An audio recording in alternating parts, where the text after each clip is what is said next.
दोस्तों, आप लोग कैसे हो? आई होप आप लोग अच्छे होंगे और अच्छे तरीके से पढ़ाई भी कर रहे होंगे।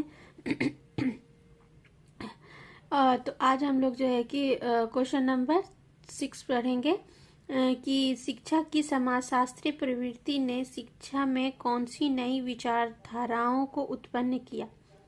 तो इसका आंसर है कि शिक्षा की समाजशास्त्रीय प्रवृत्तियों ने शिक्षा की निम्न नई धाराओं को जन्म दिया। मतलब कि शिक्षा शास्त्रीय प्रवृत्ति जो है उसमें शिक्षा की कौन सी नई विचारधारा आई, क्या चीज ऐड हुआ नया नया। तो सबसे पहला है पॉइंट की व्यावसायिक शिक्षा। शिक्षा में व्यावसायिक शिक्षा को जोड़ा गया है। शिक्षा की समाजशास्त्रीय प्रवृत्ति में व्यक्ति को एक आत्मनिर्भर व्यक्ति बनाने का प्रयास किया गया। एक योग्य नागरिक का आवश्यक गुण है कि वह आत्मनिर्भर बने तथा समाज के ऊपर एक बोझ न बने तथा अपनी पूरी क्षमताओं से समाज का विकास करने का प्रयत्न करे। इस योग्यता का विकास करने में व्यक्ति को व्यावसायिक शिक्षा प्रदान किया जाना अत्यंत आवश्यक है। इस व्यावसायिक शिक्षा के विकास व प्रगति में हमारे समाज की वैज्ञानिक प्रगति का बहुत योगदान है। जीविका को प्राप्त करने की दृष्टि से अनेक पाठ्यक्रम हमारी शिक्षा व्यवस्था का भाग बन चुके हैं। इस प्रकार व्यावसायिक शिक्षा की व्यवस्था तथा विचार ने हमारी शिक्षा की समाजशास्त्रीय प्रवृत्ति में एक नए विचार को जन्म दिया। मतलब कि जो शिक्षा में सब जोड़ा गया है, क्या? व्यावसायिक शिक्षा। व्यावसायिक शिक्षा इट मीन्स कि पहले सिर्फ शिक्षा जो है कि अपने ज्ञान के लिए दी जाती थी, ठीक है, उसको व्यावसायिक रूप नहीं दिया गया था। लेकिन अब जो है कि कोई भी हम जो है कि पढ़ाई करते हैं उसको एक व्यावसायिक रूप दे दिया गया है। व्यावसायिक शिक्षा को ऐड करा गया है और उसमें बहुत सारी ऐसे पाठ्यक्रम बनाए गए हैं जिससे कि बच्चे पढ़ लिख कर के उस चीज को अपने व्यवसाय के रूप में जो है कि कर सकते हैं। चाहे वो अपना कोई रोजगार या व्यवसाय जो है कि करना चाहे तो कर सकते हैं, या किसी जैसे कि मैनेजमेंट होता है, एमबीए होता है, मास्टर्स होता है, बीएड है, अब ये भी एक व्यवसाय बन गया है। और जो है कि बहुत सारी ऐसी चीजें हैं जो कि अब व्यावसायिक शिक्षा इस तरह की जो है कि पाठ्यक्रम स्कूल और कॉलेज में बनाए जा चुके हैं और उसका विद्यार्थी लाभ उठा करके अपने जीवन में अपने आप को, अपने जो है कि लक्ष्य को प्राप्त करने के लिए, अपने पारिवारिक जो आर्थिक स्थिति है उसको ठीक करने के लिए, जो अपने परिवार को अगर अपने परिवार की स्थिति को, अपने जो भी आर्थिक स्थिति है उसको ठीक करेगा तो एक समाज का विकास होगा, समाज से राष्ट्र का और देश का विकास होगा। तो इस तरह से अपने आप को एक जो है कि साबित करना भी जरूरी होता है। आदमी अपने व्यवसाय को एक अपनी रुचि, क्षमता और योग्यता के अनुसार चुन सकता है और उसमें अपना करियर बना सकता है। तो ये व्यावसायिक शिक्षा आ गया था इसमें, ये एक ऐड हुआ है। दूसरा है विशिष्ट उद्यम की शिक्षा। ठीक है, समाजशास्त्रीय प्रवृत्ति के कारण शिक्षा में जहां बहुत सारे व्यवसायों की शिक्षा प्रदान की जाती है, वहीं किसी एक विशिष्ट उद्योग की शिक्षा में पारंगत करने की शिक्षा की व्यवस्था भी की गई है। मतलब कि एक विशिष्ट उद्योग, किसी एक विशिष्ट उद्योग को लेकर करके आदमी चलेगा और उसके लिए भी बहुत उसको पारंगत किया जाता है, उसको बहुत अच्छे से जो है कि ट्रेंड किया जाता है, जिससे कि बच्चा अपने उस उद्योग को लेकर करके, उस व्यवसाय को लेकर करके आगे बढ़ सकता है। सबसे पहले इस प्रवृत्ति का लाभ जर्मनी ने उठाया तथा उसमें उद्यम विशेष का प्रशिक्षण देने की व्यवस्था की। बाद में अन्य यूरोपीय राष्ट्रों ने भी इस ओर ध्यान दिया तथा अपने जहां उच्च व्यावसायिक व विशिष्ट क्षेत्र की शिक्षा की व्यवस्था कराई। जर्मनी में कृषि, लकड़ी उद्योग, लकड़ी काटने आदि का भी प्रशिक्षण प्राप्त करने की तरफ ध्यान दिया गया, है ना। सबसे पहले जर्मनी में ये चीज हुआ कि उद्यम विशिष्ट उद्यम शिक्षा देनी चाहिए, जो कि एक विशिष्ट उद्योग के बारे में बताता है। जर्मनी में जिस तरह से कृषि किस तरह से की जाती है इसके बारे में शिक्षा दी जाती है। लकड़ी का उद्योग किस तरह से किया जाता है, ये एक डिफरेंट है उद्योग में, जिससे कि इन सभी चीज़ों की भी शिक्षा दी जाती है कि कृषि क्षेत्र में हम किस तरह से आगे बढ़ें और अपने व्यवसाय को बढ़ाएं। लकड़ी का जो उद्योग किया जाता है, सेल किया जाता है, लकड़ी की पहचान की जाती है, कौन सी लकड़ी किस चीज़ में यूज़ होती है। बहुत सारी लकड़ियों की जो है कि जड़ी बूटी बनती है, बहुत सारे लकड़ी की फर्नीचर बनते हैं, बहुत सारे लकड़ी के आजकल जो है कि घर को सजाने के लिए जो है कि वो सामान जो है कि बनते हैं, बहुत सारी चीज़ें बनने लगी हैं। तो इस तरह से उस लकड़ी का किस तरह से हम उद्योग में शामिल कर सकते हैं, इसकी शिक्षा एक विशिष्ट शिक्षा के रूप में दी जाती है। और ये चीज़ पहले जर्मनी में होता था। लकड़ी का उद्योग लकड़ी को काटने का भी तरीका बताना कि किस तरह से काटें और किस तरह से उसको बाजार में बेचें।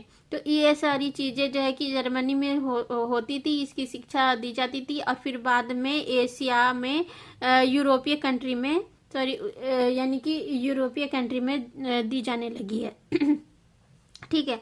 अब है कि नैतिक शिक्षा का विकास। तीसरा है नैतिक शिक्षा। तो जरूरी है, इम्पोर्टेंट है। लगातार हो रही वैज्ञानिक तथा व्यवसायिक आर्थिक प्रगति ने धर्म को लगभग मनुष्य के मस्तिष्क से भुला दिया है। लोग धार्मिक अवस्थाओं के लिए समय देना पसंद नहीं करते थे तथा उनमें तर्क क्षमता का विकास होने लगा था तथा व्यवसायों के केंद्रीकरण होने से लोगों में आर्थिक भावना घर कर गई तथा जीवन के धार्मिक व नैतिक पक्ष को वे भुला बैठे। यानी कि इसके कहने का मतलब है कि जब लोग जो है कि वैज्ञानिक दृष्टिकोण ज़्यादा रखने लगे, व्यवसायिक और आर्थिक दृष्टिकोण से ज़्यादा वो उन सब चीज़ों में इन्वॉल्व हो गए, कामकाज में ज़्यादा इन्वॉल्व हो गए, तो वो जो है कि धार्मिक जो संस्कृति है, जो हमारी परंपरा है, जो संस्कृति है, जो नैतिक मूल्य है, नैतिक शिक्षा है, उसके बारे में भूलते जा रहे हैं। ठीक है। तो इस चीज़ के लिए भी धार्मिक शिक्षा देने का जो है कि काम किया गया है। समाजशास्त्रीय प्रवृत्ति के कारण लोगों ने सामाजिक मान्यताओं को निर्धारित किया तथा नैतिक शिक्षा की आवश्यकता अनुभव की।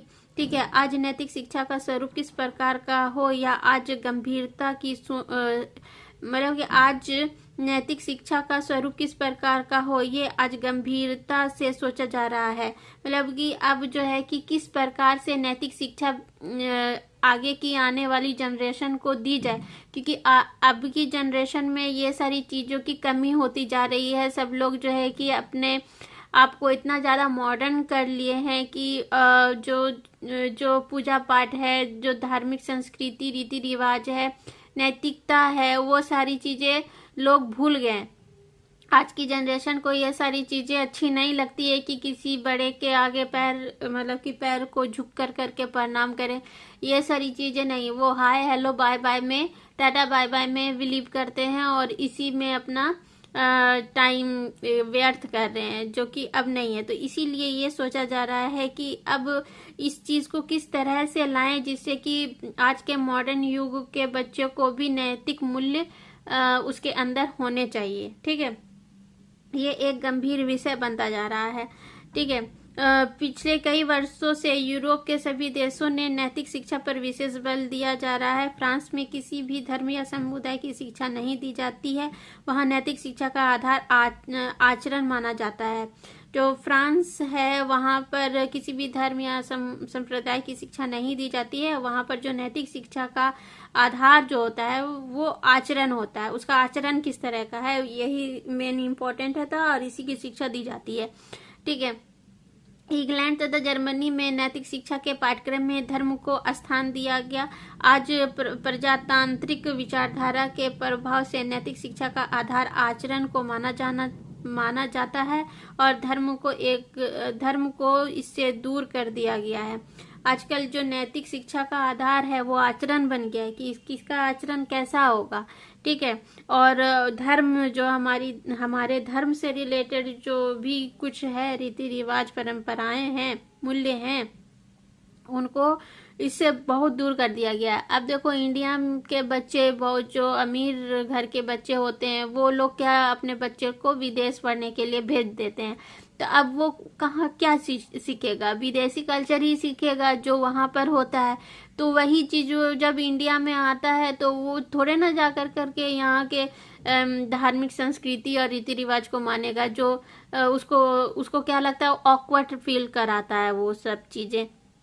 तो इस तरह के जो मूल्य हैं इन्हीं सब कारणों से कम होते जा रहे हैं। अब आचरण इसका जगह ले लिया है और जो हमारी धार्मिक संस्कृति है वो कहीं ना कहीं विलुप्त हो गई है। ठीक है, उसके बाद फिर मानसिक रोग से प्रभावित बच्चों की शिक्षा। जो बच्चे मानसिक रूप से प्रभावित हैं, ठीक है, जिनकी मानसिक स्थिति सही नहीं है, उनके लिए किस तरह की शिक्षा होनी चाहिए? तो शिक्षा की समाजशास्त्री प्रवृत्ति के कारण जो नए विचार उत्पन्न हुए, उनमें एक प्रमुख विचार मानसिक रोगों से ग्रस्त बच्चों की शिक्षा के संबंध में था। आज इस प्रकार के बालकों की शिक्षा के लिए भी प्रयत्न किए जा रहे हैं। जो समाजशास्त्री प्रवृत्ति समाज में जो जिस मतलब कि हर मतलब ज़्यादा से ज़्यादा लोग नॉर्मल है और थोड़ा परसेंटेज कम है जो कि अब नॉर्मल है। ठीक है, तो जो अब नॉर्मल बच्चे हैं उनके लिए भी तो शिक्षा जरूरी है, उनको इस तरह से तो नहीं छोड़ सकते। तो उनके लिए किस तरह की शिक्षा होनी चाहिए, उसके लिए भी शिक्षा का प्रबंध किया गया है। आज इस प्रकार के बालकों की शिक्षा के लिए भी प्रयत्न किए जा रहे हैं। 1837 में एडवर्ड सैगविन ने इस प्रकार के बच्चों की शिक्षा प्रदान करने के लिए एक तकनीक का आविष्कार किया। इसमें इन बच्चों की ज्ञानेंद्रियों को उत्तेजित करके उनके मस्तिष्क को जागृत करने का प्रयास किया गया। मतलब 1837 में जो एडवर्ड सैगविन है, उन्होंने इन बच्चों की शिक्षा के लिए एक ज्ञानेंद्रिय, उनकी जो ज्ञानेंद्रियां हैं उनको उत्तेजित करने के लिए कि वो भी एक्टिव हो, इसके लिए उन्होंने उनके मस्तिष्क को उनका मस्तिष्क एक्टिव हो, जागृत हो, इसके लिए कुछ तकनीक का आविष्कार किया। इसमें इन बच्चों की ज्ञानेंद्रिय को उत्तेजित करने और उनके मस्तिष्क को जागृत करने का प्रयास किया। समाजशास्त्र के अनुसार शिक्षा का उत्तरदायित्व राज्य का है तथा इसलिए समाज को सामान्य तथा मंद बुद्धि के सभी बालकों के लिए शिक्षा की व्यवस्था करनी चाहिए। इस संदर्भ में जिनकी शिक्षा का उत्तरदायित्व राज्य ने नहीं उठाया, उनका उत्तरदायित्व धार्मिक व अन्य परोपकारी संस्थानों ने लिया। इस प्रकार के बालकों के लिए स्कूल प्रायः प्रत्येक राष्ट्र में आवश्यकता से कम है। इनके कहने का मतलब है कि जो बच्चे क्या बोलते हैं, जिनका जो है कि मंद बुद्धि के बच्चे हैं, उन बच्चों के लिए जो है कि सरकार की ओर से, राष्ट्र की ओर से जो है कि बहुत सारे स्कूल कॉलेज खुलने चाहिए, क्योंकि इनको भी शिक्षा का अधिकार है। लेकिन देखा जाता है कि इन सब बच्चों के लिए जो है कि बहुत कम ऐसे स्कूल कॉलेज खोले गए हैं जहाँ पर कि इनको शिक्षा दी जाती है। इसलिए ये जो बच्चे हैं ये ज़्यादा डेवलप नहीं कर पाते हैं। इनकी मस्तिष्क शक्ति जो है कि इसमें भी बहुत, भले ही इनका कुछ मंद होता है लेकिन कोई ना कोई एक चीज ऐसा होता है जो कि बहुत पावरफुल होता है, लेकिन उस चीज को और ज्यादा आगे बढ़ाए और उसी के वजह से वो अपना पहचान बना पाए, इसका राष्ट्र और सरकार की ओर से कोई इसके ऊपर काम नहीं चल रहा है, जिसके वजह से इस पर कोई विशेष बच्चों को लाभ नहीं हो पा रहा है। ठीक है, उसके बाद अंधे व बधिर बालकों की शिक्षा। जो बच्चे देख नहीं पाते हैं, बधिर हैं, उनके लिए कैसी शिक्षा है? इस प्रवृत्ति के कारण इस प्रकार के बालकों की शिक्षा का प्रबंध हुआ जो अंधे तथा बहरे थे। सर्वप्रथम एक फ्रांसीसी एडवी एपी ने इस पद्धति को प्रारंभ किया। यह व्यवस्था शारीरिक कार्य पर आधारित थी तथा इसका प्रसार लगभग प्रत्येक यूरोपीय देशों में हुआ। जर्मनी ने शारीरिक कार्य के अतिरिक्त मौखिक शिक्षा प्रणाली को भी जन्म दिया। इसका आज बहुत महत्व है। देखो, अंधे और बधिर लोगों के लिए भी जो है कि जो बच्चे हैं उसकी शिक्षा के लिए, जो देख नहीं सकते हैं, जो सुन नहीं सकते हैं, उनके लिए जो है कि उनकी शिक्षा के लिए कुछ काम किए गए।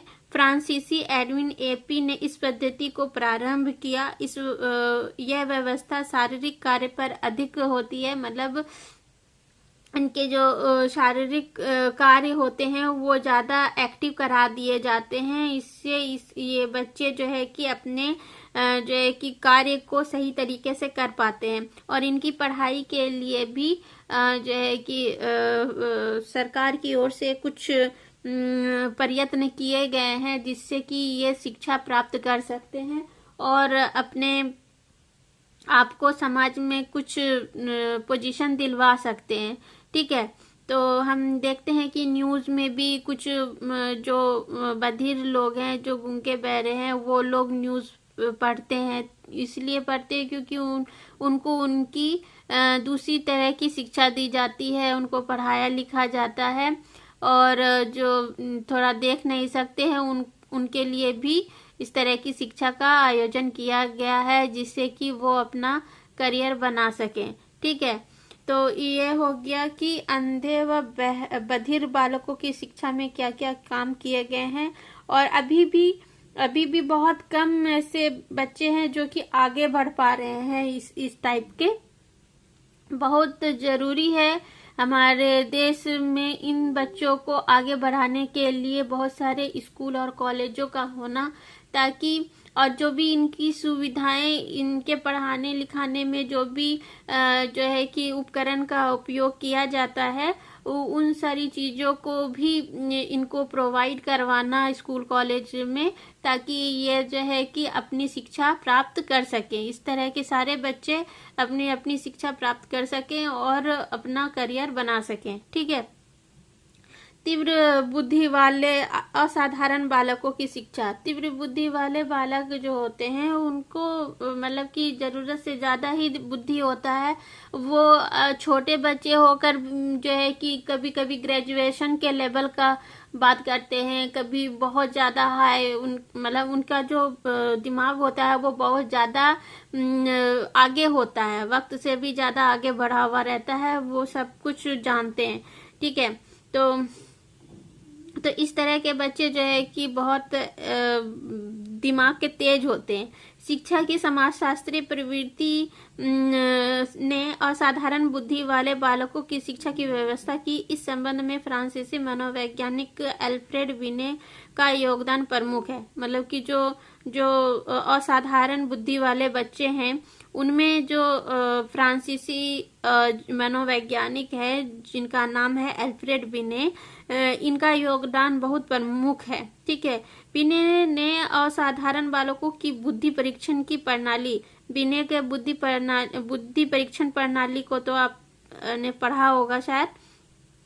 तो उस बुद्धि परीक्षण प्रणाली का जो आविष्कार हुआ उसके वजह से बच्चों की बुद्धि का लेवल मापा जाता है कि कौन सा बच्चा, उसका आईक्यू लेवल किस रेंज का है। ठीक है, तो इस तरह से बच्चों को के बारे में, उसके आईक्यू के बारे में पता चल जाता है और वो उस तरह की शिक्षा बच्चों को दी जाती है। ठीक है, तो बिने ने असाधारण बालकों की बुद्धि परीक्षण की प्रणाली का आविष्कार किया। इस प्रणाली में पहले बालक की बुद्धि का परीक्षण किया जाता है तथा इसके बाद उसकी शिक्षा की व्यवस्था की जाती है ना, जिससे कि उनके बुद्धि का लेवल पता चल जाता है, आईक्यू लेवल पता चल जाता है, उसके बाद ही फिर उनको उस तरह की शिक्षा दी जाती है। अब ऐसा थोड़ी ना है कि जो मंदबुद्धि के बच्चे हैं वो भी इस तरह मतलब कि जो बहुत ज्यादा हाई शिक्षा होता है उसको प्राप्त कर लेंगे। उनके लिए उसी तरह की शिक्षा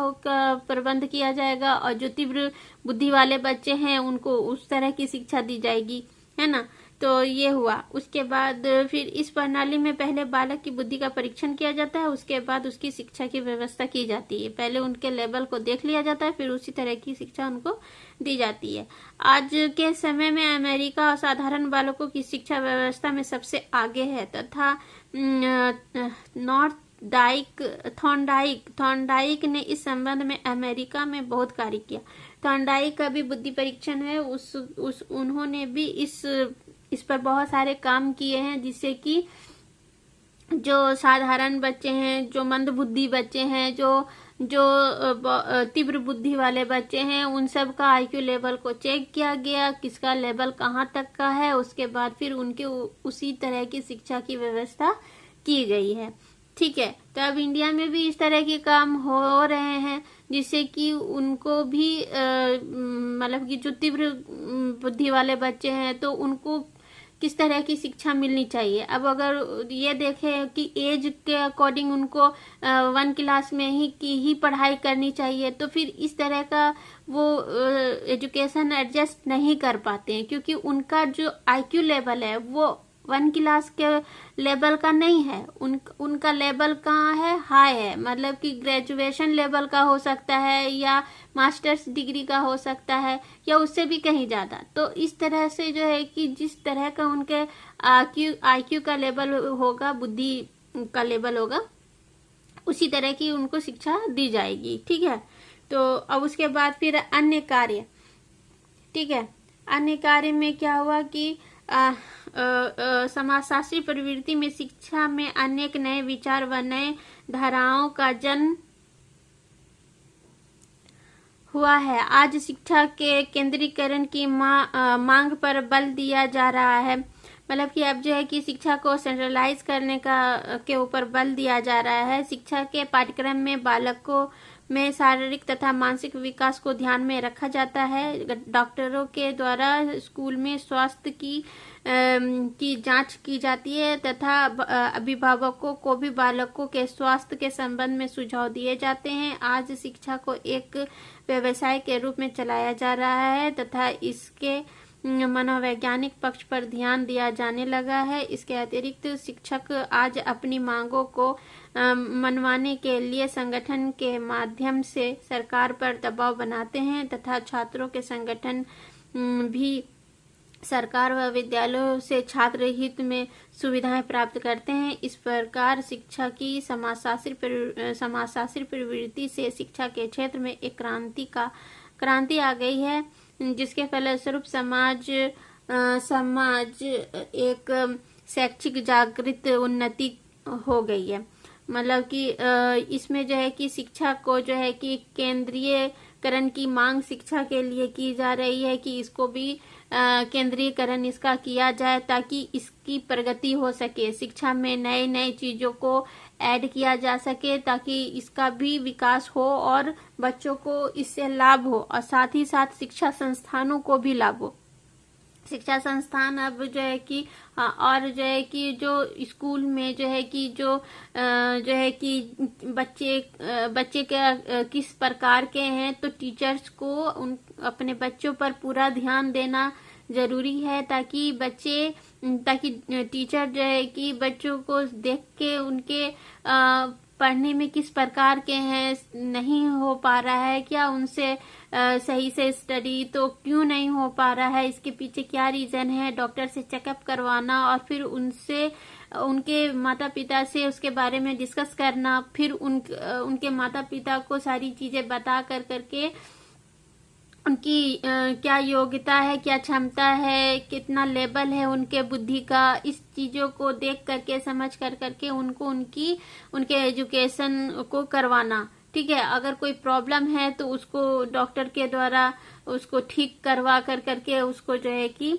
आप सही करा सकते हैं। तो ये सारी चीजें हैं और साथ में जो व्यावसायिक रूप से जो है कि शिक्षा को जो है कि अब क्या बोलते हैं, राष्ट्र के ऊपर भी दबाव हो रहा है कि इसको जो है कि एक केंद्रीकरण का होना चाहिए ताकि इसमें भी नए नए चीजों को ऐड किया जाए और इस संगठन संगठन के माध्यम से सरकार पर दबाव बन रहा है तथा छात्र संगठन भी इस सरकार व विद्यालयों से छात्र भी इसकी सुविधा उठा रहे हैं। ठीक है, जब इस सरकार के द्वारा अच्छे जो भी चीजों को जो इस छात्र के लिए जरूरी है उसको जो है अप्रूवल मिल जाएगा स्कूल और कॉलेज को, तो इससे क्या होगा कि छात्र को भी इससे लाभ होगा और जो संगठन के जो छात्र संगठन के जो हेड होते हैं उनको उनके जरिए और सारे छात्र को स्टूडेंट को उनसे लाभ पहुंचेगा। ठीक है, तो इस प्रकार जो है कि समाज में शैक्षिक जागृति उत्पन्न हो रही है। अब शिक्षा के लिए लोग ज्यादा अवेयर हो रहे हैं, लोग जागृत हो रहे हैं, लोगों को नई नई चीजों के बारे में पता चल रहा है, नए नए टेक्निक्स आए हैं, उसका किस तरह से यूज होता है, तो इस चीज के बारे में लोगों को शिक्षित किया जा रहा है, बताया जा रहा है और किस तरह से जो है कि उद्योग का शिक्षा को एक औद्योगिक रूप दिया गया है, उद्योगों का रूप दिया गया है, व्यावसायिक रूप दिया जा रहा है।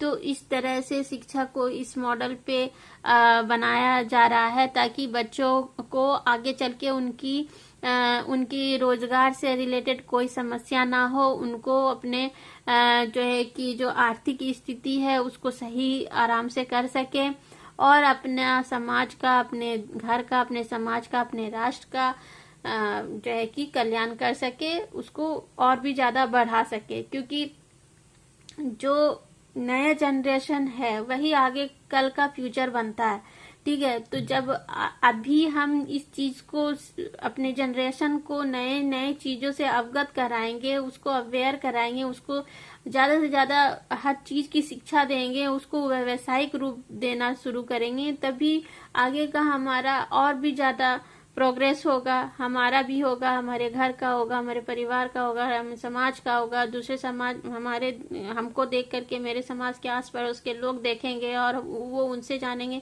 फिर हमारे देश का, अपने राष्ट्र का जो है कि विकास होगा। इस तरह से जो है कि हम एक चेन के रूप में अपना विकास करेंगे। तो और जिस चीजों पे हमको काम करना है वो सारी चीजें हम इसमें करेंगे। ठीक है, तो आई होप आप लोगों को समझ में आया होगा और कमेंट कीजिए कि कैसा लगता है मुझसे पढ़ करके और प्लीज मेरे चैनल को सब्सक्राइब कीजिए, जेनजी क्लासेस को सब्सक्राइब कीजिए और बेल आइकन दबा लीजिए ताकि आने वाली ऑल नोटिफिकेशन आपको मिलती रहे। तो आज के लिए इतना ही। Take care, bye bye. अपना और अपने फैमिली का बहुत बहुत ख्याल रखिएगा।